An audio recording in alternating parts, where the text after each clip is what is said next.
ती म्हणजे मुख्यमंत्री एकनाथ शिंदे यांनी मध्यरात्री 1 वाजता कोल्हापुरामध्ये ते पोहोचलेले आहेत। यावेळेस त्यांनी आयजींकडून विशाळगडावरील परिस्थितीची माहिती घेतली आहे।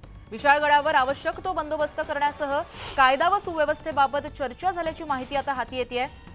तर मुख्यमंत्री एकनाथ शिंदे यांनी विशाळगडाच्या प्रकरणाबाबत माहिती घेतलेली आहे, त्याचबरोबर या प्रकरणाची दखल घेतली आहे, परिस्थितीची माहिती जाणून घेतली आहे, आवश्यक तो बंदोबस्त तैनात करण्याच्या सूचना सुद्धा देण्यात आल्या।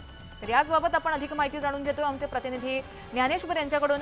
ज्ञानेश्वर, विशाळगडावरील अतिक्रमणाच्या प्रकरणाबाबत मुख्यमंत्री एकनाथ शिंदे यांनी दखल घेतल्याचं कळतंय, काय सांगाल?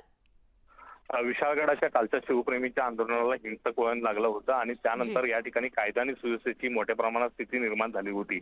याचा आढावा मुख्यमंत्री एकनाथ शिंदे यांनी काल कोल्हापुरात मध्यरात्री 1 वाजता दाखल होऊन जिल्हाधिकारी अमोल येडगे आणि आयजी सुनील फुलारी यांच्याकडून आहे तो घेतलेला आहे। खरं तर मुख्यमंत्री एकनाथ शिंदे हे पंढरपूर दौऱ्यावरती होते, मात्र त्यांना विशाळगडाच्या संदर्भातल्या आंदोलनाची माहिती मिळाल्यानंतर ते काल कोल्हापूरमध्ये दाखल झाले आणि सुमारे 20 मिनिटं आहे ते त्यांनी विशाळगडाच्या बाबीवरती आहे ते या दोघांशीही चर्चा केली।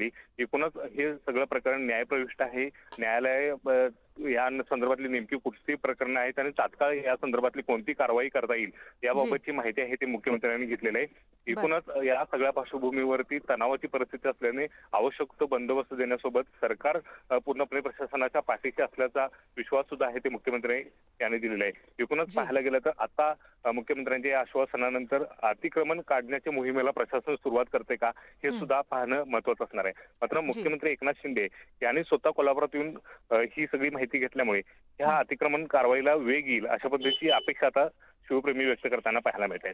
जी, नक्कीच सरकारच्या भूमिकेकडे लक्ष असेल। धन्यवाद तुम्ही दिलेल्या माहितीसाठी।